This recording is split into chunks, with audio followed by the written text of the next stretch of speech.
لا يسمعون فيها لغوا ولا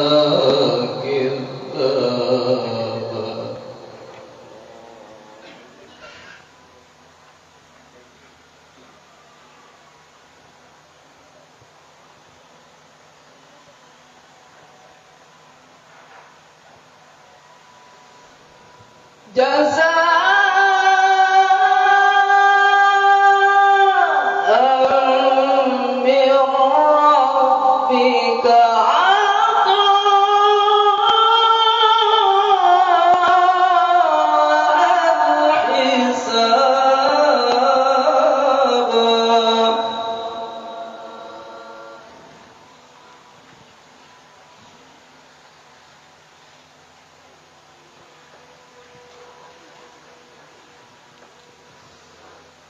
رب السماوات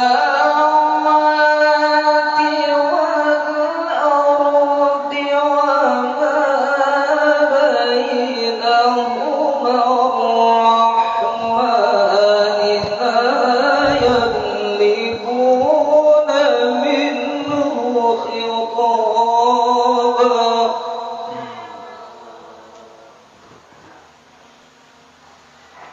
يوم يقوم الروح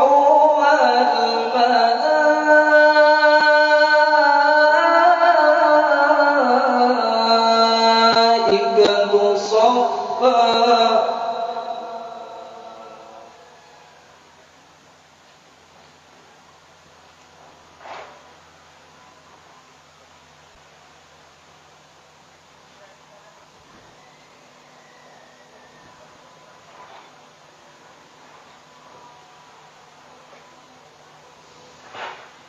لا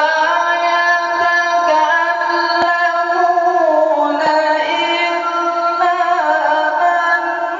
أذن له الرحمن وقال صوابا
فادخلي في عبادي وادخلي جنتي. صدق الله العظيم. اللهم صل وسلم وزد وبارك على رسول الله وآله الأطهار، على رسول الله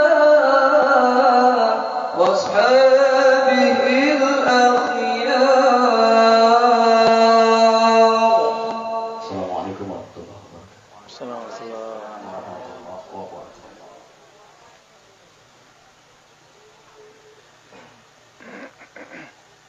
Demikianlah tadi lantunan ayat-ayat suci Al-Quranul Karim, baik yang membaca maupun kita mendengar, semoga mendapatkan pahala di sisi Allah Subhanahu wa Ta'ala.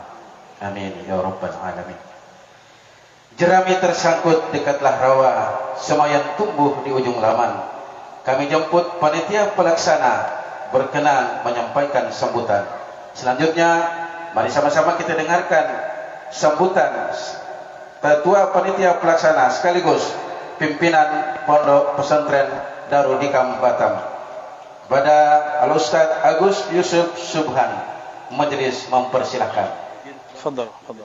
Ya, fadal. Assalamualaikum warahmatullahi wabarakatuh. Hamdan katsiran wa syukran lillah, wassalatu wassalamu ala rasulillah sayyidina Muhammad ibn Abdullah wa ala alihi wa sahbihi wa mawalah, amma ba'du. Ilahi anta maqsudi wa ridhaka matlubi aqtini mahabbataka wa ma'rifataka. Agar majelis ini lebih barokah, kami ingin mengajak kita semua bersolawat Jibril 10 kali saja.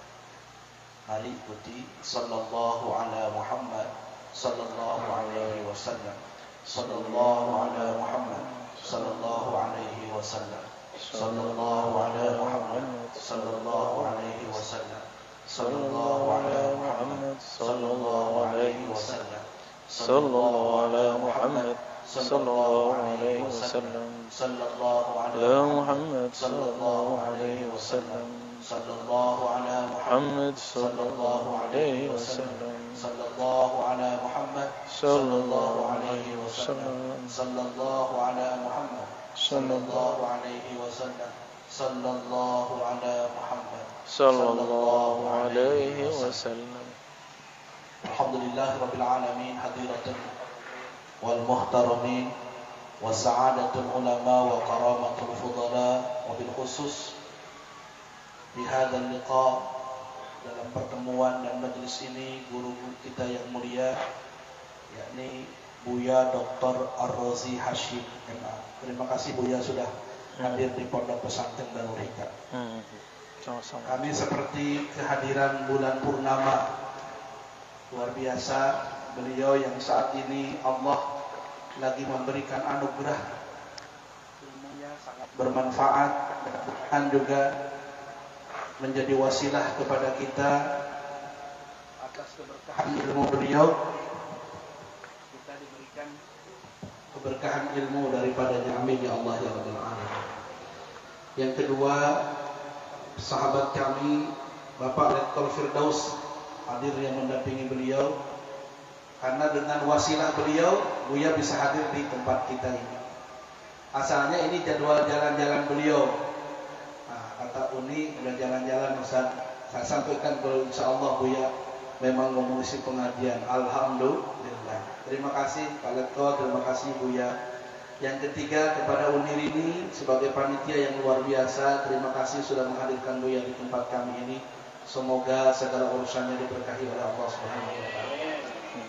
Para asatid, para ulama yang hadir pada pagi hari ini, tidak lupa kepada istri kami, Umi. Pak Ustaz takut istri ya? Bukan. Paling tidak sejak bangun pondok ini, acara tiap bulan jatah belanjanya terambil Bunda Sri. Alhamdulillah. Mudah-mudahan Allah berkahi beliau ya. Al-Mukarram Ustaz Abdul Karim yang sudah menyempatkan diri untuk bisa memandu acara pada pagi hari ini. Juga yang tidak lupa kami hormati segenap unsur pemerintahan, Pak RT, Pak RW, Pak Lurah, Pak Camat, dan wali kota kita yang luar biasa yang mungkin nanti hadir jam 10 karena Buya acara kita nanti akan sekaligus penyerahan izin operasional pondok pesantren. Alhamdulillah sudah berjuang kurang lebih 2 tahun, hari ini baru bisa diserahkan izin operasional. Alhamdulillah. Juga tidak lupa semua yang sudah bertekus lumus menyukseskan acara ini, dari mulai yang memberikan tenda. Ini tenda ini Pak Imam Sutiawan yang beri. Mudah-mudahan beliau diberkahi, disehatkan oleh Allah. Tadi malam masih di Bandung, katanya sampai jam 8, mudah-mudahan sampai ke sini sama Pak Wali Kota. Juga sound systemnya luar biasa, ya, sekaligus yang Kori tadi itu yang Kori yang punya sound system sama. Ini multi talenta ini ya. Alhamdulillah. Ya, sound systemnya bagus kan? Mudah-mudahan laku nanti lah. Hanya saya iklankan ibu-ibu yang punya hajatan boleh nanti dipanggil beliau. Jangan lupa usadasan 10% ya, saya bantu iklan. Nah, juga yang lain ibu kompang tadi luar biasa. Nanti kalau ibu punya hajatan panggil ibu kompang ya. Jangan lupa itu 20%. Ini bisnis sekali loh Pak Ustaz. Alhamdulillah semua yang hadir juga kami ucapkan terima kasih yang luar biasa Pak Mansur, Ketua Pembangunan. Alhamdulillah beliau yang dari awal sini membangun tanpa ingin dikenal, memang ini luar biasa. Tak mau dikenal oleh manusia, biar Allah sendiri dikenal. Sampai masjid kita alhamdulillah diamanahi masjid, mudah-mudahan bisa terrealisasi dengan baik tahun ini. Hadirin wa hadirat yang besar tadi himbau gelar, yang kecil tidak disebut nama, hadir juga Pak Haji Samsumir, Ketua Sesepuh Pondok Pesantren Al-Bahjah Batam, hadir di sini. Alhamdulillah terima kasih sudah menghadiri undangan kami. Semuanya mudah-mudahan dimuliakan oleh Allah Subhanahu wa taala. Pagi hari ini itu yang ingin kami sampaikan, ucapan terima kasih, dan kami ingin menyampaikan kepada Bapak Ibu sekalian bahwa Pondok Pesantren Darul Hikam untuk 2022 ini sudah ada santri yang daftar 30 orang tapi lokal belum ada. Jadi yang ada 20 orang, yang 2022 sudah ada yang inden tuh, saya mau daftar, lokalnya belum ada, nggak apa-apa Pak Ustaz, daftar dulu. Siapa tahu jadi doa, minta doa kepada Bapak Ibu semuanya, mudah-mudahan tahun 2022 kita punya lokal baru. Amin ya Allah. Itu berkah doa dari semua, mudah-mudahan pondok pesantren ini Allah berikan kemudahan dan kelancaran. Tidak banyak yang bisa kami sampaikan karena Buya waktunya sebentar. Nanti insya Allah Buya jam 10 harus sudah meninggalkan tempat ini. Maka mari kita betul-betul ambil kesempatan yang baik ini untuk menyimak, karena belum tentu dalam waktu beberapa bulan Buya hadir di sini lagi. Betul Ibu? Ya. Maka tadi Ustaz Karim terus mewanti-wantikan yang foto jangan berdiri supaya tidak memancing pandangan orang saja. Karena penceramah tahu Bu, kalau lagi ceramah difotoin, orang sibuk nengok yang moto, apalagi yang motonya ganteng, nanti.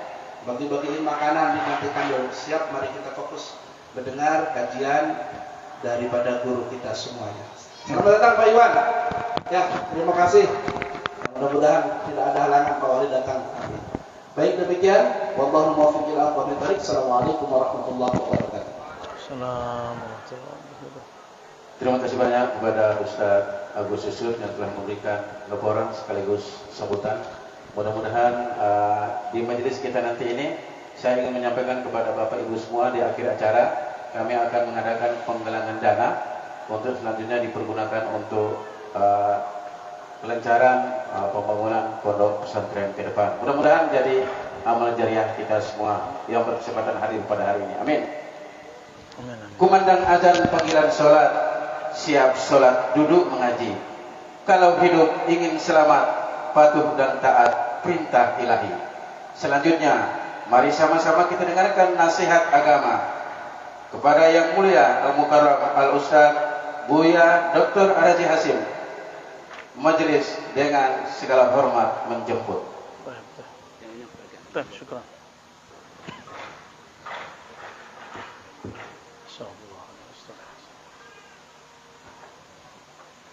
Assalamualaikum warahmatullahi wabarakatuh. Waalaikumsalam warahmatullahi wabarakatuh. Alhamdulillahilladzi akramana bi nabiyyina Muhammad sallallahu alaihi wasallam walhamdulillahilladzi akramana bidzikri wassalati wa tilawatil qur'ani. Asyhadu an la ilaha illallah wa asyhadu anna Muhammadan abduhu wa rasuluh. Allahumma salli wa sallim wa barik ala sayyidil alimin, sayyidil mursyidin, sayyidil anbiya wal mursalin, sayyidina Ahmad, sayyidina Muhammad wa ala alihi wal mahdi khalifatihi wa sallim. Yang sangat saya hormati sahabat saya, kalau di Sunda tuh manggilnya ajengan. Ajengan. Ajengan Agus ya, bener ya? Masya Allah. Semoga Allah baguskan lahir batinnya. Ada Yusufnya belakangan? Nah, Ucup. Nah, kalau di Ono tuh Ucup manggilnya. Dan juga ternyata Ustadz Abdul Karim ini abang dari sahabat saya, Ustadz Abdurrahman Saleh di Alor. Kami dulu pernah ke Pulau Alor. Masya Allah. Ternyata ketemu juga di sini. Antum terdampar atau jatuh dari pesawat? Alhamdulillah. Kalau orang Sukabumi biasa ya, udah banyak kita lihat. Tapi orang Alor nih terjun dari pesawat. Semoga berkah Ustaz Abdul Karim ya. Para asatiz, para masyaikh ya, keluarga Ajengan Hasan yang dari kemarin baca Quran. Hasanallahu wajhak wa sautak. Amin ya rabbal alamin. Bodoh, ajib. Bapak Ibu, tadi itu yang ngajar gendang-gendang itu siapa, Bu? Beliau? Bukan, siapa? Ada yang lainnya? Nabi Khidir. Baik. Kita temanya menarik nih. Peranan Thariqah dalam membangun peradaban. Di MUI waktu awal saya datang, kita memulai dengan lagu Indonesia Raya. Dan Bapak Ibu pasti sudah hafal lafaz yang ada dalam lagu Indonesia Raya. Bangunlah. Hafal nggak lagu Indonesia Raya? Jangan-jangan ini teroris ini. Bagaimana bacanya? Bangunlah jiwanya. Oke. Saya pernah nggak hafal, Bu, karena dulu mengharamkan lagu Indonesia Raya. Tapi ternyata isinya Islami sekali. Bangun jiwa dulu, baru bangun raga. Ternyata yang mendirikan bangsa ini orang-orang yang nggak jauh daripada Thariqah. Anak dari Hadratus Syekh Hashim Asy'ari, namanya Kiai Abdul Wahid ya. Biasa kita sebut Kiai Wahid Hashim. Itu mengamalkan ilmu dari banyak kiai, salah satunya ayahandanya. Ayahandanya kan Hadratus Syekh Hashim Asy'ari, murid daripada waliullah Syekhana Khalil Bangkalan. Itu pengamal thariqat. Punya hizib, punya ratib. Terhubung kepada thariqat Naqsyabandi, juga Qadiri, juga Syazili, juga Ba'lawi, juga Khalwatiyah. Ada Bung Hatta. Bung Hatta itu nama aslinya kalau saya dengar dari kampungnya itu Attar. Tapi orang sana kalau baca R kan kayak orang Melayu biasa, Atta, jadi Atta. Ya. Muhammad Attar jadi Muhammad Hatta. Alauddin Attar itu adalah menantu daripada Syekh Bahauddin Naqsyabandi. Ternyata beliau pernah mengambil dan mengamalkan zikir Thariqat Naqsyabandiyah, Khalidiyah yang dipelajari di kampungnya Batu Ampar. Saya pernah ke sana.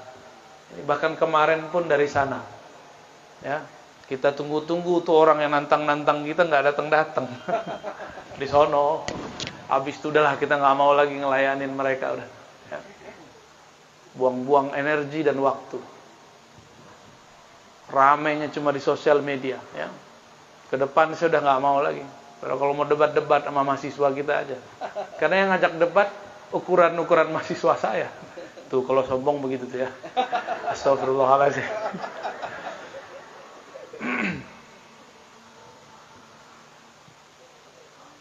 banyak orang mencatut nama Sultan Muhammad Al-Fatih. Muhammad Khan, nama awalnya Muhammad Khan, bergelar Al-Fatih setelah menaklukkan Konstantinopel. Alhamdulillah kami diizinkan Allah ke sana. Jangan pernah ke sana ya? Belum. Kayaknya susah ke sana nih, pandemi. Tapi Turki buka selalu, ajib. Turki masih buka. Mereka masih waras lah ya. Negara lain udah banyak yang gak waras soalnya. Masih buka dan itu ajib dan gak ada karantina. Ajib itu Turki. Semoga Allah jaga negeri-negeri yang menjaga peradaban-peradaban Islam. Muhammad Al-Fatih itu berjuang berkali-kali gagal untuk menaklukkan Konstantinopel. Sampai kemudian dapat isyarat dari gurunya Al-Imam Al-Mursyid Al-Kabir Ibn Syamsuddin. Salah satu thariqatnya An-Naqsyabandiyah, Qadiriyah juga, Rumiyah juga, Syaziliyah juga. Tapi yang dikenal di sana Naqsyabandiyah. Jadi Muhammad Al-Fatih itu bisa menaklukkan itu berkah bimbingan seorang mursyid. Sekarang banyak orang-orang yang mencatut nama Muhammad Al-Fatih tapi anti dengan tarekat sufi. Benar gak? Betul. Dia nggak tahu sejarah, berarti katanya paling tahu sejarah Kesultanan Turki ya. Yang senyum-senyum tuh ngerti itu maksud saya siapa ya. Malah menyesatkan akidah yang dianut Muhammad Al-Fatih. Muhammad Al-Fatih itu akidahnya Maturidiyah, kembarannya Asy'ariyah itu dalam ilmu akidah. Dan alhamdulillah kami 2019-18 saya diizinkan Allah ke Samarkand dan ziarah di sana. Tiba-tiba batin kami pengen baca surat Yasin. Nikmat, dan saya belum pernah merasakan nikmat baca surat Yasin kecuali di makbarah kuburan Al-Imam Abu Mansur Al-Maturidi, wafat tahun 333 Hijriah. Sekarang udah 1423 Hijriah. Ternyata di kuburan itu, ini luas sekali ajengan.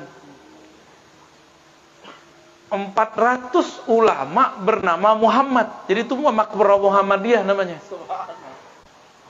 Muhammad. Dan beliau itu seorang petani anggur, petani apel, tergantung musimnya. Jadi beliau ini ulama plus suka sedekah. Kalau di sini apa yang mau ditanam tanah jadi begini? Iya. Akhirnya jangan nanam kolbu aja ya. Alhamdulillah. Itu akidahnya siapa? Muhammad Al-Fatih.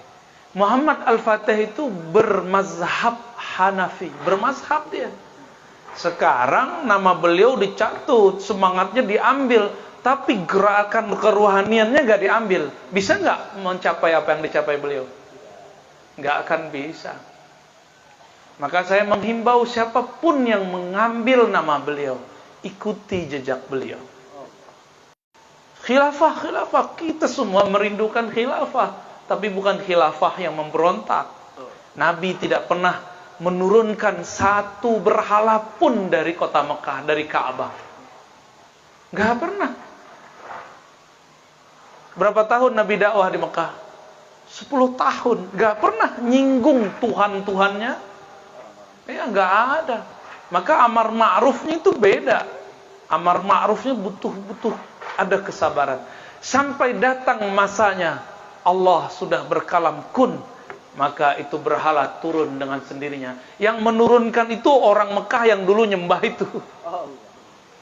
Bukan Nabi yang nurunin. Nabi perintahkan, ini perintah dari Allah, kalian yang dulu nyembah itu, yang sedang masuk Islam turunin. Turunin 300. Berapa jumlahnya? 313. Hati-hati jumlah 313. Itu jumlah Nabi 313. Jumlah wali Allah 313 pangkat kutub. Tapi kutub setan juga 313. Itu Lata Uzza kan nama iblis itu. Berhalanya dibuat di sono, tapi Lata Uzzanya kan iblisnya beda. Dia belum mati loh sampai sekarang. Kalau dia turun dia muncul lagi di umat ini, maka si Lata Uzza akan berhasil kepada kebanyakan umat mempraktekkan syirik.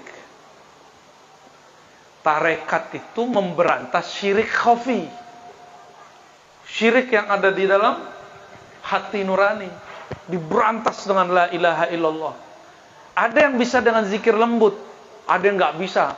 Khusus Thariqat Qadiriyah Naqsyabandiyah, maka cara mengikis syiriknya dengan dihentakkan kalimat Allah, ditinggikan suara, hilanglah syirik-syirik yang tersembunyi. Nah, jangan kaget nanti kalau di sini udah badan beliau mekar begini kan, suaranya kenceng, la ilaha illallah. Itu bukan lagi neriakin Allah, lagi meneriakkan dirinya.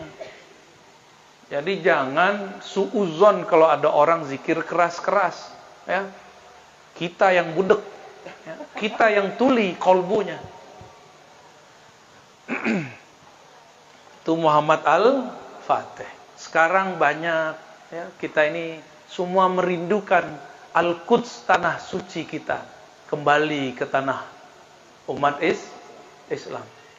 Tapi perjuangan pembebasan Palestina ini banyak liku-likunya. Di Palestina sendiri ada 4 aliran besar. Dan itu mereka saling sikut-menyikut juga, rebut-berebut donasi juga. Ini kita kasih tahu petanya Bapak Ibu. Di sono juga banyak, nggak usah di sana, di sini aja kiai banyak. Ya. Di sana ada 4 organisasi besar, semuanya bercita-cita membebaskan Palestina. Berhasil enggak? Enggak. Makanya Al-Masjidil Aqsa sepi. Al-Masjidil Aqsa itu hanya dipenuhi oleh orang tua-tua, yang muda-mudanya enggak. Berkatalah rahib di sana. Apa kata rahib di sana? Pendeta Yahudi. Kalau subuhnya kayak Jumatan, kita baru gentar ketakutan. Itu maksudnya di sono. Kata rahib Yahudi ini diambil sama kawan-kawan kita di Indonesia. Muncullah pejuang subuh. Bagus, pejuang subuh itu keren, saya senang sekali. Tapi salah niat, salah motivasi. Kok yang ngomong Yahudi ente rame subuh, kalau yang ngomong Nabi kenapa ente gak dengar? Nabi ngomong, apa kata Nabi? Law ariman nas ma fil isya'i wal fajri la atauhuma walau kana habwan. La atauhuma walau habwan, ya. Seandainya manusia tahu apa rahasia isya dan subuh, maka mereka akan ramaikan subuh walaupun datangnya merangkak. Bukan karena si Yahudi ngomong. Saya nggak butuh kalam Yahudi itu. Maka pada pejuang subuh tolong diluruskan motivasinya. Karena nanti antum kecewa, udah rame subuh kok nggak ada kebangkitan. Itu kan asbabul wurud kalau orang ngomong hadis. Teks. Apa kalimat, apa kejadian sehingga kalam itu muncul. Ayo pejuang subuh, niatnya, motivasinya karena Rasulullah yang ngomong, bukan karena Yahudi yang berbicara. Kita ini lebih senang kalau Yahudi yang kasih testimoni, ya. Kayaknya iman antum ke Nabi Rahib aja Yahudi. Ya, jadi ramaikan subuh bukan karena kalam-kalam mereka. Mundur di masa berakhirnya Fatimiyah, muncullah jenderal panglima perang terhebat di zaman itu. Orangnya sangat lembut, tapi tegasnya mengalahkan raja-raja yang zalim. Namanya Salahuddin Al-Ayyubi. Salahuddin Al-Ayyubi itu pun sempat konflik dengan beberapa sultan-sultan yang ada, yang tidak mau berjuang bersama beliau membebaskan Al-Quds. Maka beliau datang kepada Al-Qutub Ar-Rabbani, Syekh Abdul Qadir Al-Jailani.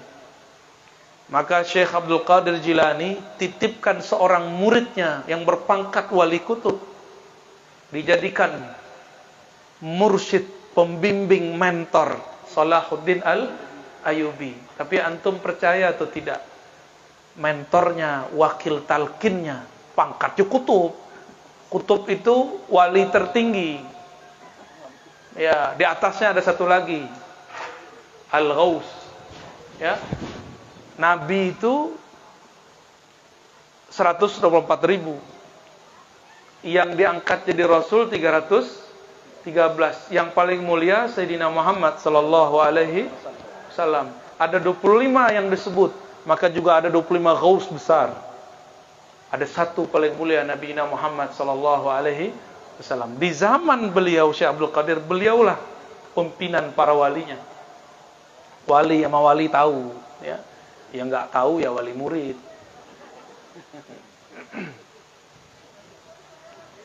Wali kota diangkat ya? Diangkat. Siapa yang angkat? Enggak mungkin rakyat yang angkat, ngusulin doang. Yang angkat siapa? Yang nyumpah siapa? Presiden, gubernur. Di atasnya. Maka enggak ada wali diangkat sama murid. Enggak ada. Wali diangkat sama Allah, kan kekasih Allah. Dikirimlah orang, torikotnya bukan torikot Qadiriyah biasa, Qadiriyah Malamatiyah. Apa arti Malamatiyah? Torikot yang tidak pernah menyimpan kebusukan kalbu, tapi juga tidak pernah menunjukkan kesolehan. Torikot nyeleneh, tapi nyelenehnya untuk membersihkan orang-orang yang sok suci. Satu kali di masjid di Khurasan, ada seorang imam suaranya bagus, dan dia juga seorang hakim, pemimpin kota yang memimpin pengadilan, memimpin juga daerah tersebut. Mimpin jadi imam. Ketika dia masuk masjid, dia lihat orang yang dititipkan Syekh Abdul Qadir ini itu sedang main-main di sampah gak jauh dekat masjid. Lalu mohon maaf, buang air kecil berdiri, mohon maaf. Sengaja di depan tuan syekh ini yang jadi imam ini, dia nggak istinja, sengaja. Habis itu dia main-main depan masjid, dia berisik, suaranya diberisikin. Masuklah si Pak Hakim ini ke dalam masjid, dia pimpin sholat. Tapi dari awal takbir sampai assalamualaikum dia tidak ingat Allah. Yang dia ingat, itu wali, kok wali gila. Kok yang diyakini wali itu gila. Kok wali nggak istinja. Kok wali berisik. Apa dia nggak punya iman? Kafir kali ya. Dalam hatinya berkecamuk gitu. Berkecamuk. Dia sujud, dia ingat-ingat, awas nih, habis sholat gua habisin nih. Dia bangkit dari sujudnya, yang dia ingat itu terus. Tambah keraslah suaranya si wali yang Malamatiyah ini. Ya. Selesai sholat, langsung disidang di tempat. Jadi dia assalamualaikum nggak zikir, langsung belah jamaah, dia keluar. Dia kata-kata itu, kafarta billahil azim, tazandaqta billahil azim, kamu zindik kepada Allah. Jadi jangan heran nanti Pak Kiai Ajengan dituduh zindik. Selamat kepada alam kezindikan. Ya, nanti nih Ajengan Hasan, oh siap-siap, ntar kan zikirnya keras juga tuh. Ya. Siap-siap dituduh sesat, ya. Selamat, Anda menjadi orang yang disesatkan. Ya.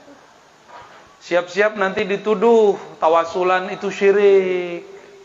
Udah mulai. Siap-siap nanti dibid'ahkan, ya. Ahlul bid'ah. TBC. Di samping saya ahli bid'ah ini ya. Ahli bid'ah berapa? Nah, kalau dulu zaman-zaman dulu TBC, sekarang dua aja. Sunnah bid'ah. Sunnah bid'ah. SB. Ya. Enggak sunnah bid'ah. Nabi enggak pernah pakai celana jingkrang dipakai ya. Nabi pernah pakai gamis begini enggak pakai? Belum nengok aja. Wah, berarti dia enggak tahu juga ya. Sama, saya juga enggak tahu. Ini baju begini karena guru saya dulu pakai begini. Nah, gitu, betul ya. Nabi di hadisnya pakai sarung, pakai jubah luar begini. Ini sunnah ini. Pakai jubah luar ini sunnah. Silakan dipakai begini. Ya. Beli sama ya. Aduh, Kiai beli mulu, bisnis mulu. Ini namanya rida, bukan sarban. Sarban itu yang di kepala. Ini rida ini sunnah juga. Cuma beliau badannya udah keberatan. Ditaruh di samping, ntar badannya begini sebelah. Maaf ya, jangan ya. Mumpung masih bisa membuli ya. Nanti daripada dianggap sesat, mending membuli ya. Torikot Malamatiyah itu torikot pembulian. Di sidang lah ini orang, di tengah jalan, di depan orang. Ternyata orang ini yang mimpin sholat ini nggak nyembah Allah lagi sholatnya. Dia nyembah emosinya, amarahnya sendiri. Yang kebayang wajah si wali yang dianggap gila. Ya. Akhirnya, orang yang dianggap wali gila ini ngomong. Orang gila ngomong gimana? Ngomongnya benar. Wahai Tuan Hakim, Tuan Syekh, Tuan Imam. Apakah engkau tahu semua ilmu Allah? Apa jawaban beliau? Kalau kita ditanya begitu, jawabnya apa? Apakah engkau tahu semua ilmu Allah? Jawabnya apa? Sepakat ya? Benar nggak? Atau pada tahu semua ilmu Allah? Boleh kita uji? Saya uji satu-satu. Ya. Tahu nggak semua ilmu Allah? Pak Kiai, tahu nggak semua ilmu Allah? Enggak katanya. Setitik doang. Titik itu udah banyak bagi Allah itu ya. Tidak ada titiknya pun ada. Apa jawaban si orang ini? Waras dia. Oh iya, saya nggak tahu semua ilmu Allah karena dia orang alim. Dia tahu kalau dia baca Quran kadang masih ada yang salah juga. Walaupun dia hafiz Quran. Apa? Disambutlah jawaban itu oleh wali yang dianggap gila itu.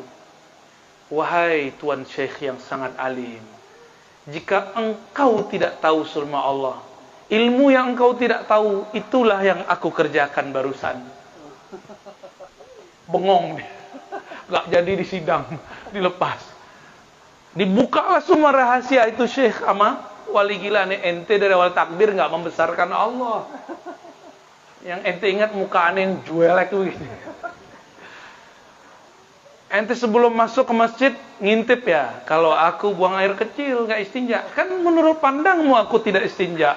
Pandangmu belum tentu benar. Pandangan zahirmu belum tentu benar. Mana mungkin seorang wali tidak istinja, kata beliau. Ente takbir memikirkan, kok itu wali nggak sholat? Apa jawaban beliau? Apakah ada wali yang tidak sholat? Apakah ada wali satu napas nggak ingat Allah, dipecat kewaliannya? Kalaupun ada, pasti dia taubat kepada Allah Subhanahu. Nangis itu Tuan Hakim. Jadi muridnya. Besok-besok jadi muridnya. Itu pemimpin kota, hakim agung, jadi muridnya. Caranya begitu dia. Dia nggak pernah menunjukkan kesolehan. Ini kan nggak pernah, nggak kelihatan istinja. Nggak kelihatan sholat, bukan berarti nggak sholat. Nggak kelihatan bersih. Saya menjelaskan metodologi kewalian itu disalahpahami, dipotong-potonglah oleh orangnya hasid. Apa kata mereka? Ar-Razi punya wali, walinya gila. Tahu nggak? Tahu videonya? Terus mereka framing ulang foto-foto, video-video, itu orang gila beneran yang ditunjukin. Yang saya maksud wali yang dituduh gila itu siapa? Zaman sekarang itu namanya Al-Habib Syekhan. Marga famnya Al-Bahar. Fam tua juga itu. Zuriat Rasulullah sallallahu alaihi wasallam. Mereka yang dasar enggak punya adab kepada zuriat Nabi sallallahu alaihi wasallam. Dasar enggak punya cinta kepada kekasih Allah. Yang dia dengar di YouTube, di sosial media, kata orang Habib Syekhan ini bukan Habib, orang gila. Allah. Itulah walinya Ar-Razi.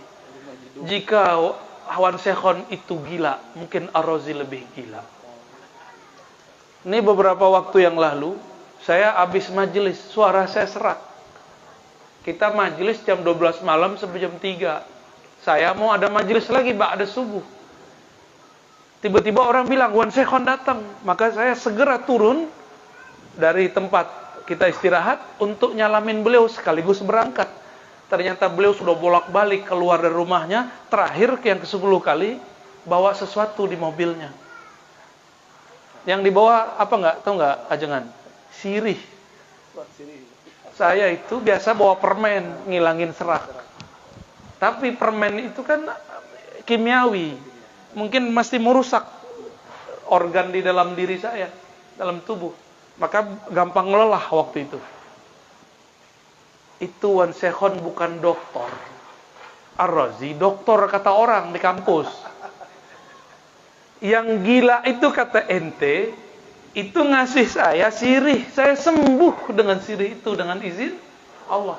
Dokter nggak ngerti sirih depan rumahnya bisa ngobatin serak.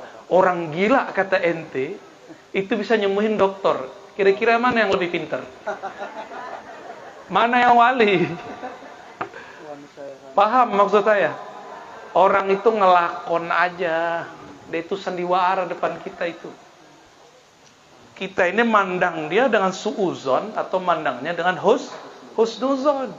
Ini latihan sir, latihan mata batin. Kita ini buruk sangkakah kepada orang atau baik sangka? Ini di sini orang zikir keras-keras. Banyak lagi yang komentar, Tuhannya Ajengan Agus itu tuli. Zikir keras-keras. Zikir keras-keras. Kalau musik boleh keras-keras, ya. Hebat ya. Wali ya. Salahuddin dikirimlah untuk dia wali yang dianggap gila ini, yang suka nyamar, suka ngelakon, suka menghancurkan egoisnya orang, menghancurkan kejahilan orang yang alim. Orang jahil itu sih berarti sisi kejahilan. Kejahilannya orang alim merasa alim, itu kejahilannya. Aneh nggak? Kejahilannya orang alim merasa alim. Alimnya orang awam merasa bodoh. Hebat kan? Alimnya orang awam ketika dia sadar dirinya bodoh, itu dia alim. Masih disebut alimkah orang yang masih disebut bodohkah orang-orang yang merasa dirinya bodoh? Dididiklah Salahuddin Al-Ayyubi biar nggak terlalu serius, penampilan itu biar ganti-ganti. Jadi saya yakin nih Pak Kiai ini bajunya banyak. Karena sudah bikin pesantren harus pakai baju yang dianggap kiai sama orang. Aslinya ini pakai levis juga nih. Jangan-jangan ya dulu pakai celana pendek juga ya. Grup band kan. Tinggal brewoknya dianeh-anehin dikit. Topinya bukan topi itu ya Pak Kiai. Oh, alhamdulillah. Alhamdulillah. Berarti aneh salah orang nih. Salahuddin Al-Ayyubi dididik supaya bisa menjadi orang yang zahirmu lain batinmu bersama Allah. Zahirmu ma'a ghairillah wa qalbuka ma'allah. Zahirmu bersama makhluk, batinmu bersama Khalik. Itulah yang disebut, yang diajarkan dalam hadis qudsi. Man zakarani fi nafsihi, zakartuhu fi nafsi. Yang sebut-sebut aku dalam kalbunya, dalam dirinya, dalam jiwanya, aku akan sebut dia di dalam kedalaman rahasia zatku. Allah. Itulah ilmunya Wan Sekhon. Itulah ilmu gurunya Salahuddin.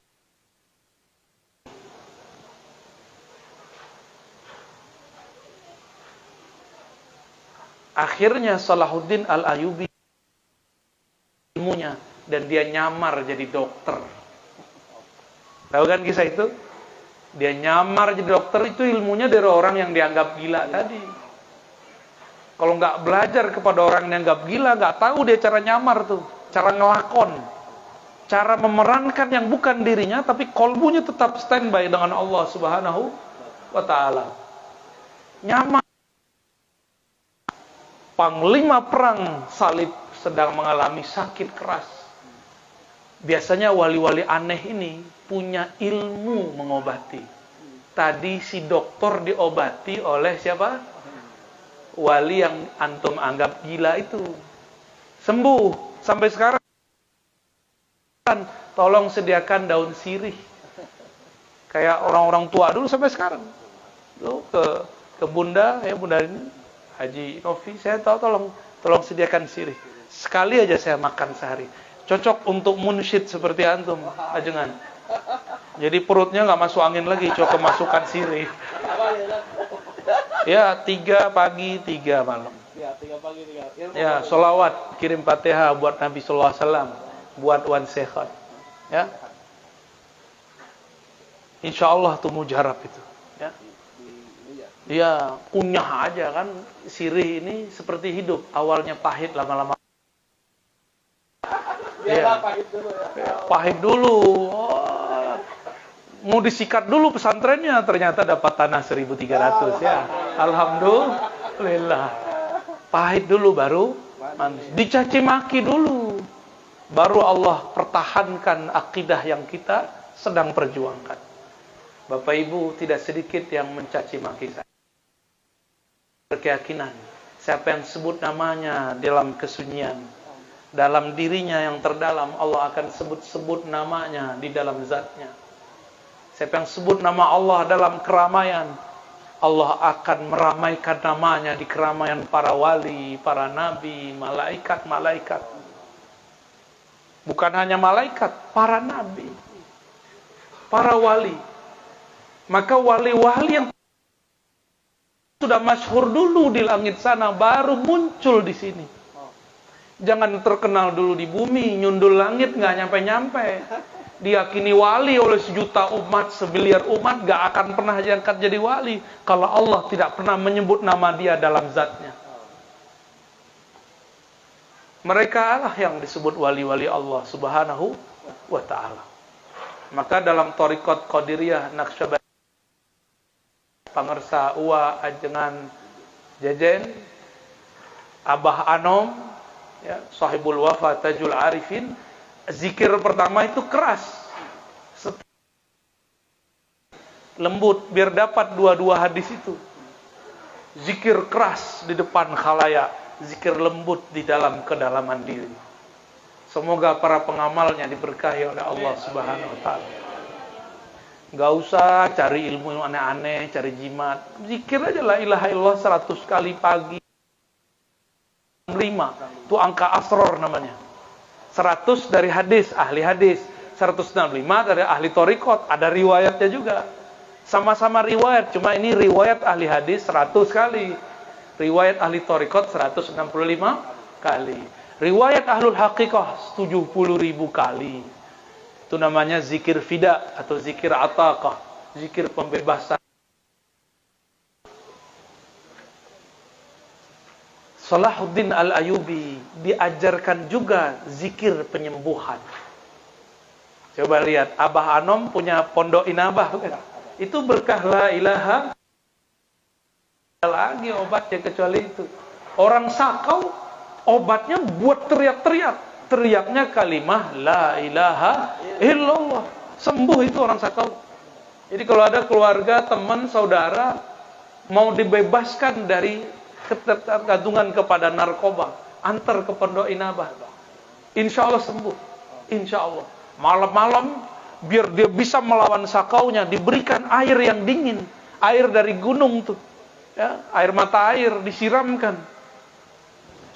Tapi biasanya ada muqaddimah dulu biar nggak kaget badannya. Ya, disuruh wudu dulu, kakinya disiram dulu. Udah kuat baru disiram, diguyur. Dengan begitu dia bisa berteriak itu. Dan kalau dia sudah bisa menahan dinginnya, dia akan mampu menahan sakaunya. Banyak ilmu asrar-asrar di tangan beliau. Siapa yang mengamalkan zikir la ilaha illallah, maka Allah akan jadikan lisannya menjadi obat kalbu, hembusannya menjadi obat tubuh. Jika Allah izin. Jika Allah, kalau nggak izin ya walaupun 1000 kali baca la ilaha illallah nggak sembuh-sembuh juga. Yang pasti Salahuddin Al-Ayyubi datang ke Panglima Salib. Di dalam kemahnya simbol-simbol keagamaan mereka lengkap. Nah, nih ada khurafat anak-anak awam santri. Kalau ngelihat salib, hafalan hilang. Itu dulu dalam kitab-kitab ada. Cuma itu kan pendapat ulama. Saya nggak sepakat. Ya, saya nggak sepakat, Pak. Emang kalau begitu di Batam ini berapa banyak nih ya salib? Hafalan antum hilang nggak? Ya. Ada yang hilang kalau Hilang itu karena ngelihat yang di bawah salib. betul ya. Iya. Kecuali kita horor mandang salib. Kalau kita parsialkan salib itu kan cuma garis, anggap aja plus, ya, selesai. Gak usah takut sama simbol. Gak usah takut dengan simbol. Kan Allah itu maha suci dari simbol-simbol. Ya. Jadi biarkan aja tuh mereka. Kita gak usah repot dengan simbol-simbol mereka. Ya. Mereka menghargai simbol itu, gak usah kita ganggu. Karena Nabi mengatakan, la tasubbu alihatahum fayusubbu ilahakum. Jangan pernah caci maki simbol-simbol Tuhan mereka, karena nanti mereka akan mencaci Tuhan kamu. Ya, jadi jangan caci maki, jangan ajarkan doktrin kebencian ke anak-anak kita. Ajarkan kasih sayang. Itu Salahuddin ketemu salib-salib begitu nggak kesurupan tuh. Nggak ada bilang Yesus, Yesus, Yesus, nggak ada.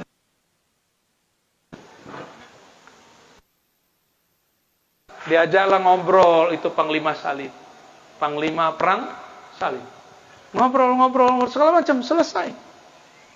Didoakan, dikasih resep sedikit, sembuh. Ternyata ketika mereka besok ketemu diplomasi, yang kemarin nyembuhin dia siapa? Salahuddin kaget, ya udah, minggat langsung, mundur secara solah. Secara damai, walaupun sudah berjibaku perang berhari-hari, berbulan-bulan, bertahun-tahun, akhirnya berhasil. Itu terjadi pada masa tersebut. Jadi Salahuddin thariqatnya apa? Qadiriyah. Muhammad Al-Fatih thariqatnya apa? Naqsyabandiyah. Mazhabnya Salahuddin apa? Syafi'i. Iya, akidahnya apa? Asy'ari. Indonesia, pendiri NU Muhammadiyah, sama-sama berguru kepada Syekh Ahmad Khatib Al-Minangkabawi, Syekh Saleh Darat. Dua-duanya berguru kepada guru yang sama, itu guru bertarekat.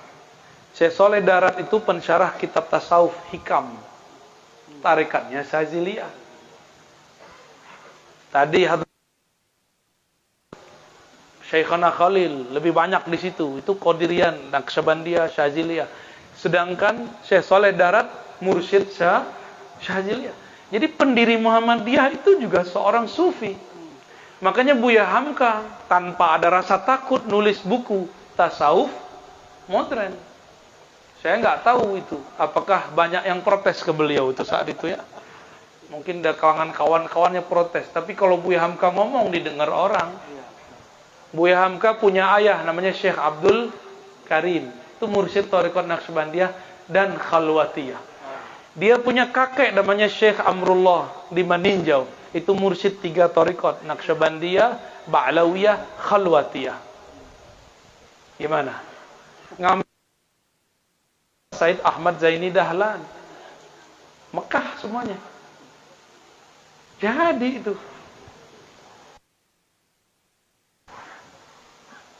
mungkin pertanyaannya, kok nggak ada orang Muhammadiyah? Nggak tahu ya. Dulu di Jakarta itu ada Pak Haji Sugiat, itu muridnya Abah Hanom tuh, orang Muhammadiyah. Muhammadiyah itu membangun raga,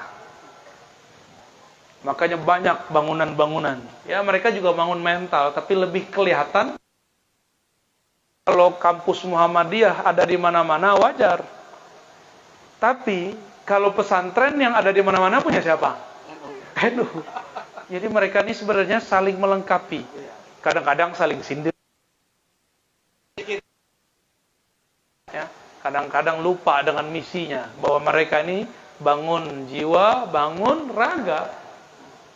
Kalau saya mendoakan mereka agar negeri ini. Amin. Negeri ini ya mereka itulah. Karena azas mereka azas yang sangat kuat.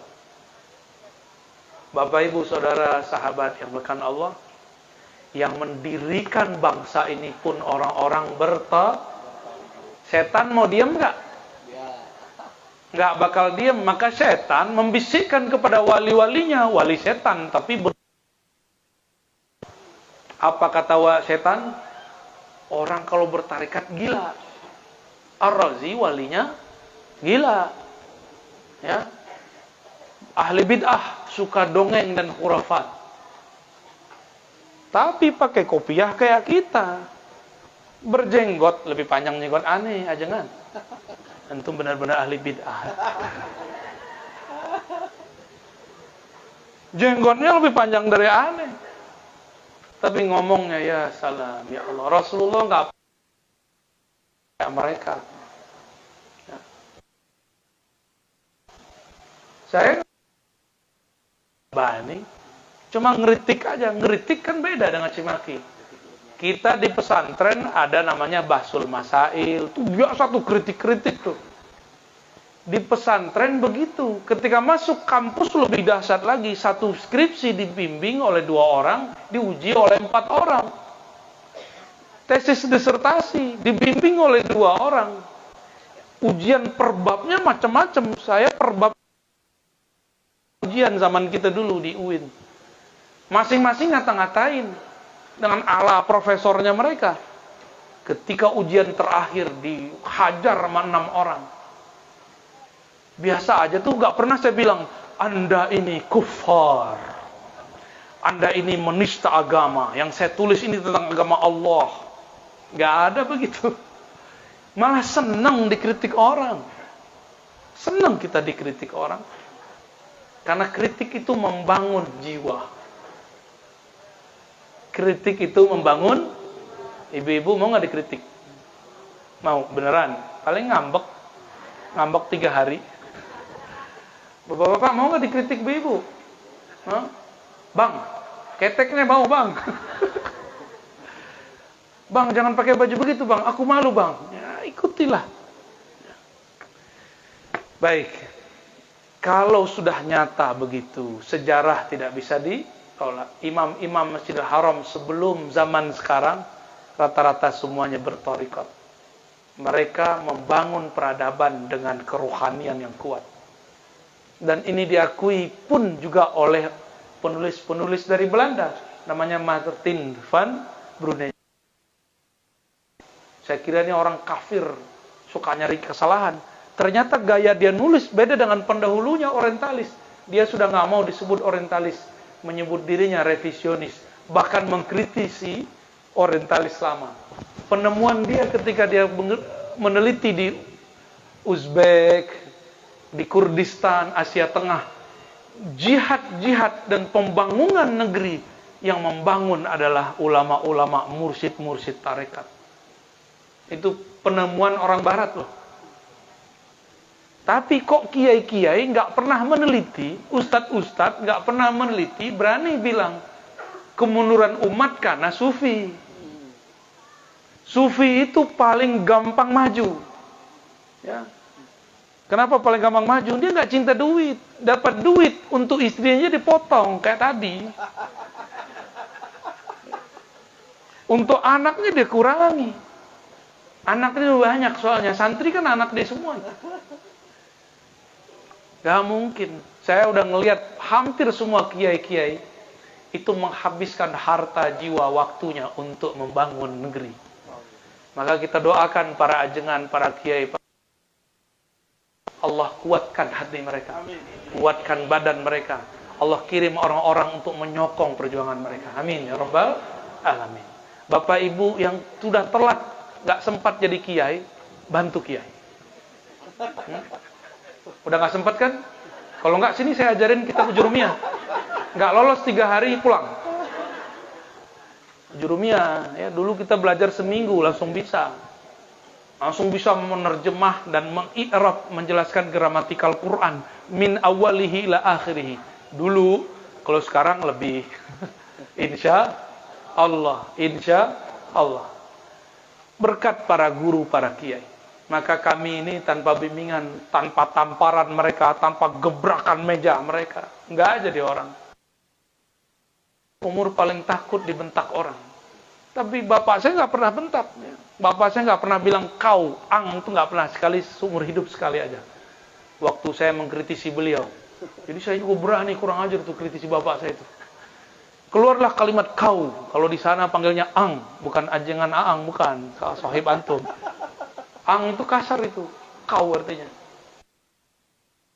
Bapakku lagi marah nih. Langsung stop kita. Sama kiai, saya dibentak meja, disuruh berdiri.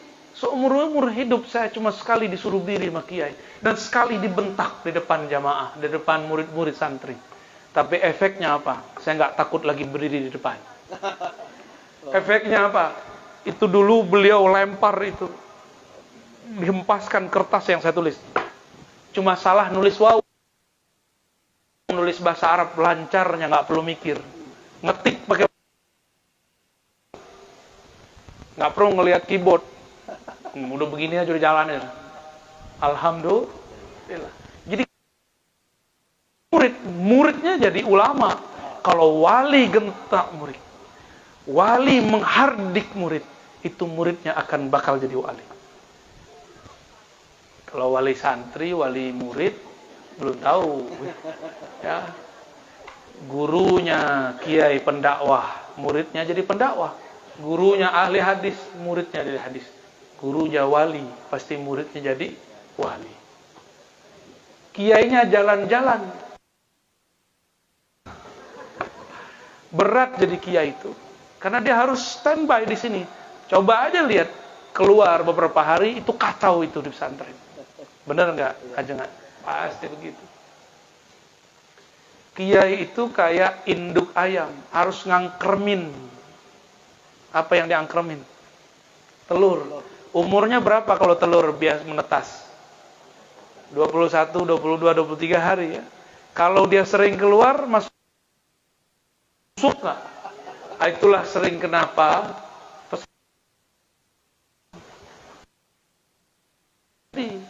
tamat sih tamat, tapi nggak. Kiai itu kan nggak mesti pakai gamis kayak kami. Kiai itu pejabat, pribadinya kiai, takut kepada pejuang, dia bekerja, pebisnis, dia pribadinya kiai.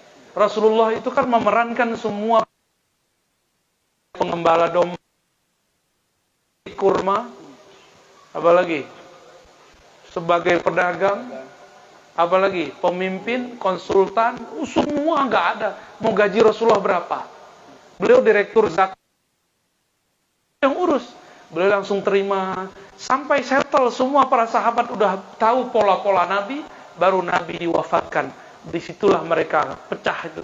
Rasulullahnya satu, ilmunya sekarang ada 4 mazhab. Ada 2 aliran besar akidah Ahlus Sunnah, udah 6. Ada kitab hadis ratusan. Ada torikot ratusan. Di Indonesia ditulis 40. Itu semua sumbernya Rasulullah.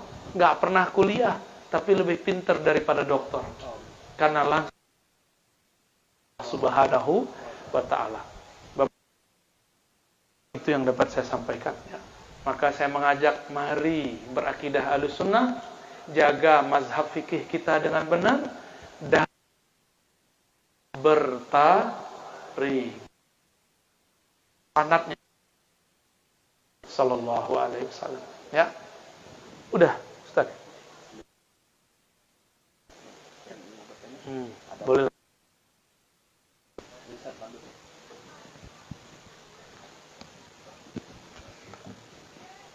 Baik, Bapak Ibu jemaah dimuliakan Allah Subhanahu wa taala, sebelum guru kita yang mulia mengakhiri tausiahnya, mungkin Bapak Ibu jemaah kita kasih kesempatan 2 orang penanya. Ya, silakan.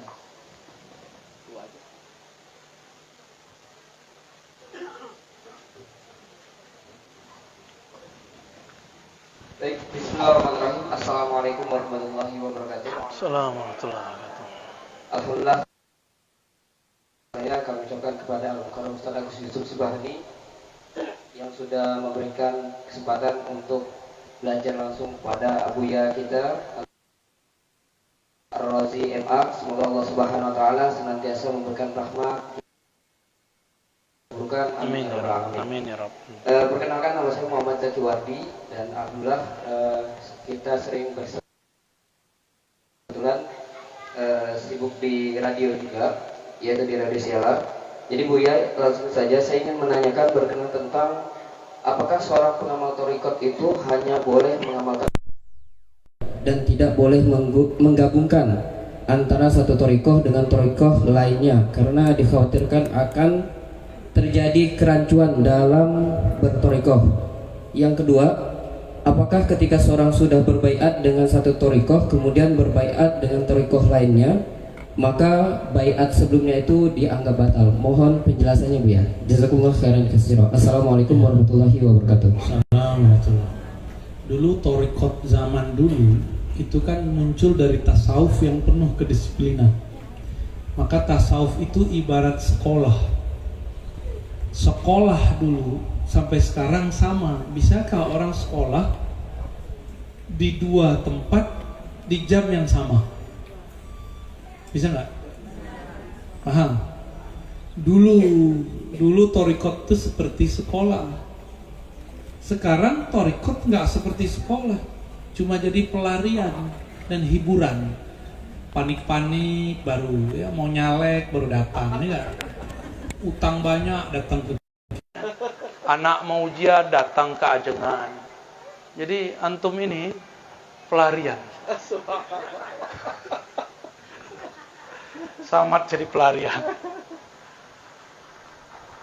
Zaman sudah berubah. Maka thariqat itu sekarang bukan lagi seperti madrasah. Dia hanya menjadi satu oase. Tapi kalau udah bagi saya, waktu saya dulu menjalani thariqah, itu seperti sekolah, ada suluknya. Dalam suluk Naqsyabandi nggak mungkin saya mengamalkan Qadiri. Dalam saya suluk Qadiri, saya juga nggak ngamalkan. dalam suluk saya Sajili, saya pun sisipkan amalan tarekat yang lain. Dalam suluk Idrisi pun kita tinggalkan, sisipkan yang lain. Begitulah terus. Boleh nggak seseorang tamat satu pesantren masuk pesantren lain? Boleh nggak? Kalau mau jadi pakarnya, tamat dulu satu pesantren, baru pindah pesantren lain.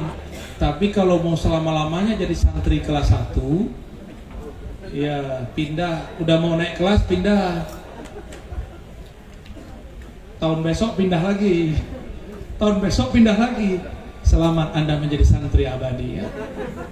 Tapi ya begitulah.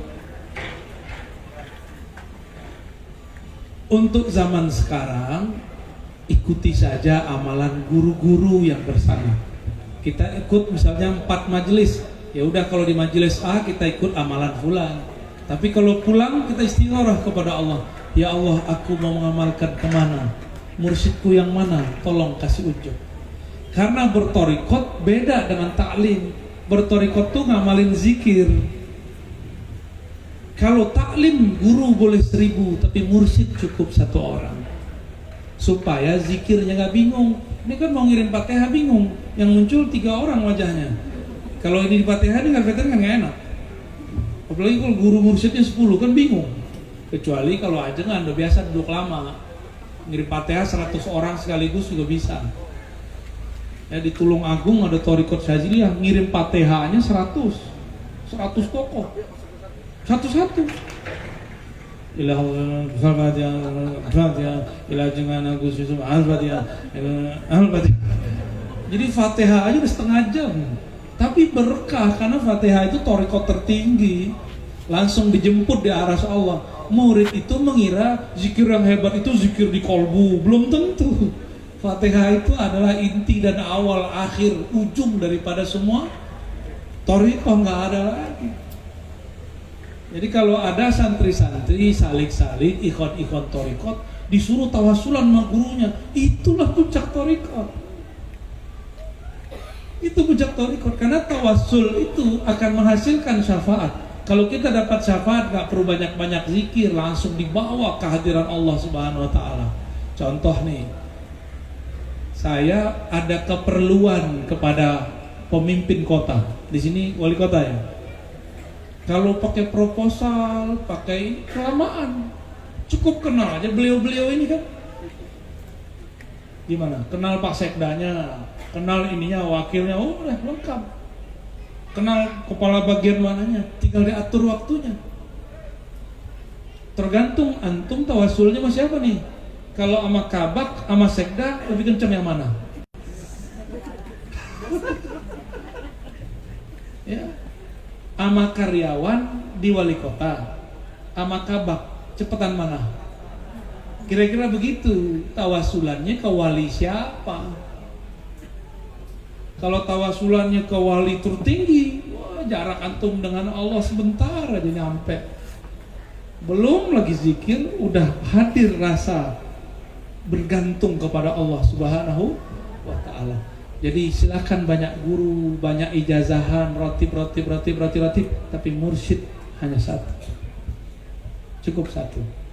Kalau yang dulu gimana? Makanya kalau memilih guru itu jangan ikut-ikutan, tapi pakai istikharah, bukan istikharah. Pakai istikharah. Masa cuma kawin doang istikharah? Kawin itu untuk teman hidup, teman tidur, teman makan, teman jalan-jalan. Ini teman dunia akhirat. Harus diistikharahkan. Salah-salah berguru kan gawat. Ya. Salah-salah bermursyid nggak usul-usul kepada Allah.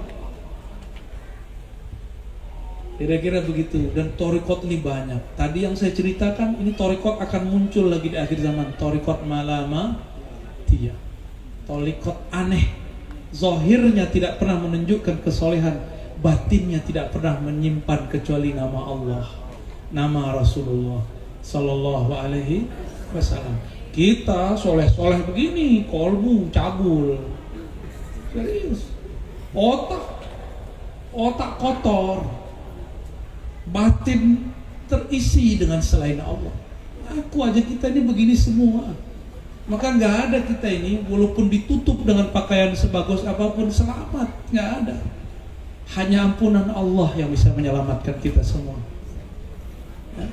Ngaku aja, nafsu kita sama-sama besar ya nggak? Coba ada Pragawati lah depannya, yang pakai kopiah, copot kopiahnya. Ada mata di kopiahnya, begini tuh pinggulnya, sama aja. Ini kita, ibu-ibu katanya nggak nafsu sama laki-laki, ya salah, bohong.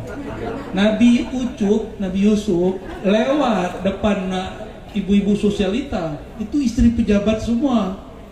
Yaqta'na aidihin, mereka menggores, melukai tangannya tanpa sadar melihat Nabi Yusuf, masya Allah. Ya, kalau muka-muka kita kan pas-pasan ya. Ini aja banyak yang ngejar ini ya. Umi pasti susah juga tuh ngaturnya tuh. Bentar-bentar kalau pulang cek WA ya.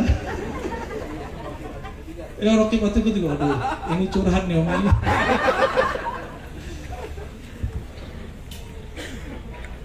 Ya gitulah. Jadi kalau kita pernah bermursyid sebelumnya, ingin ganti mursyid, jangan sembarangan. Kalau perlu minta izin dulu, Pak ya, ajengan Tuan Syekh, saya istikharah, saya mau pindah kota, saya mau pindah kampung, supaya mudah, tolong diizinkan saya berguru kepada fulan. Itu cukup, salaman sama beliau lepas tuh, hatinya akan enak.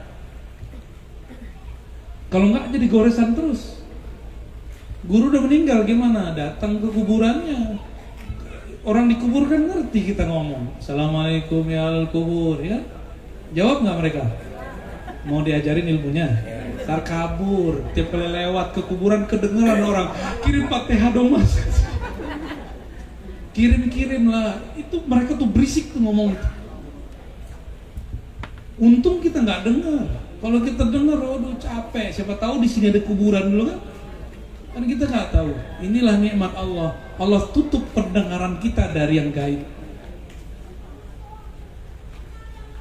Jadi istikharah ya, Ustaz Muhammad ya. Cukup satu lagi ibu-ibu, ada yang mau tanya? Ya, silakan. Bismillahirrahmanirrahim. Assalamualaikum warahmatullahi wabarakatuh. Alhamdulillah wa syukurillah ketemu dengan Bu Ida di sini yang biasanya ngelihat di YouTube. Alhamdulillah wa syukurillah. pertanyaan saya mungkin kemarin nggak sampai di Masjid KDA, bahwasannya yang membahas tentang maaf kaum sebelah. Nah sekarang itu berada di, saya merasakan di lingkungan saya, di teman saya dan di saudara saya, mereka sudah pindah ke sana dan mereka yang biasalah seperti bid'ah itu tadi. Nah bagaimana sikap kita jika nantinya akan pasti bertemu dan berbicara seperti itu, terutama di saudara saya sendiri. Terima kasih. Assalamualaikum warahmatullahi wabarakatuh. Assalamualaikum warahmatullahi wabarakatuh. Sikap kepada kelompok sebelah. Siapa kelompok sebelah itu? Kelompok sebelah itu kalau ada orang masuk ke sana, itu niat awalnya sebenarnya baik. Mereka itu pengen Islam yang kafah, Islam yang sempurna. Tapi sayang sekali, belum jadi mufti, belum jadi ustadz, udah berfatwa. Berarti belum kafah akhlaknya, baru kafah penampilannya. Mereka dapat hadis Nabi tidak pernah kecuali jingkrang. Itu kan hadis dia, yang kita dapat di Sahih Bukhari kan enggak.